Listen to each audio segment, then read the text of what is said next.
माननीय राष्ट्रीय मागासवर्ग आयोग यांच्यासमोर आम्ही एक याचिका दाखल केली. या याचिकेत केस नंबर डायरी नंबर आम्हाला रितसर मिळालेला आहे.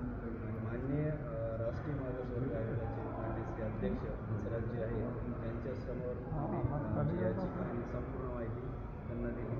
त्यांच्यासोबत संवादसुद्धा साधला आणि त्यांनी सकारात्मक पद्धतीने ऐकूनसुद्धा घेतलं आणि त्यानंतर आम्ही त्यांना विचारलं की तुम्हाला हिअरिंग केव्हा देणार. आता जी प्रोसिजर आहे माननीय राष्ट्रीय मागासवर्ग आयोगाची त्या प्रोसिजरप्रमाणे आम्हाला ते बोलवतील. त्याचबरोबर आम्ही जे कागदपत्र जोडलेले ते विभागवार कागदपत्र आम्ही जोडलेले. त्यात मराठवाडा जो हैदराबाद स्टेटचा पार्ट होता, नंतर महाराष्ट्रात इन्क्लूड झाला, त्या संदर्भात सुद्धा जे निजामकालीन दस्तऐवज आहे, त्याचबरोबर हैदराबाद स्टेटचे गॅजेटर्स आहेत आणि जे पुरावे मराठा कुणबी मराठा आणि मराठा या जातीला OBCमध्ये आरक्षण या हेतूनं जोडा अत्यावश्यक असते ते सर्व पुरावे जोडले. त्याचबरोबर बॉम्बे स्टेटचे जे कागदपत्र आहे दस्तऐवज आहे त्यात कोकण, पश्चिम महाराष्ट्र, खानदेश आणि उर्वरित सर्व महाराष्ट्र या संदर्भात जे कागदपत्र आवश्यक असतील ते सर्व आम्ही कागदपत्र जोडले.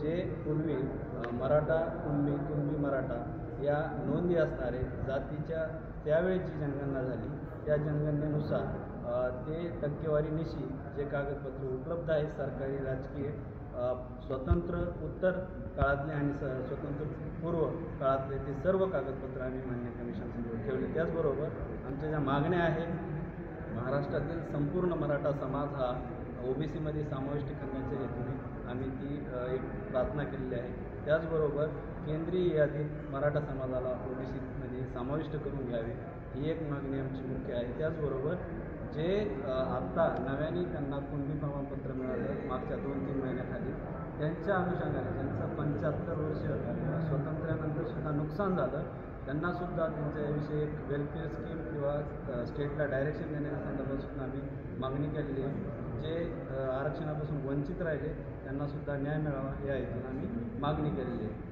आणखीन माननीय राष्ट्रीय मागासवर्ग आयोग यावर काय निर्णय घेतो हे सुद्धा महत्त्वाचं आहे.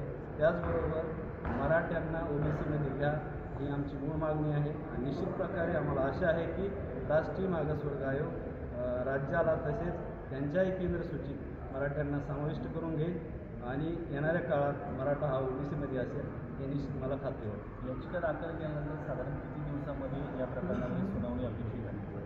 माननीय राष्ट्रीय मागासवर्ग आयोगाच्या जे पद्धत आहे प्रोसिजर आहे त्याप्रमाणे ते अपेक्षित आहे. पण त्यांच्या प्रोसिजरप्रमाणे जेव्हा आम्हाला कॉल येईल किंवा आम्हाला नोटीस होईल त्यावेळेस आम्ही निश्चित प्रकारे डिटेल देऊ मान्य कमिशनसमोर ठेवू आणि आमची बाजू प्रखरपणे मांडू आणि निश्चित प्रकारे मराठ्यांना न्याय मिळेल अशी मला खात्री वाटते.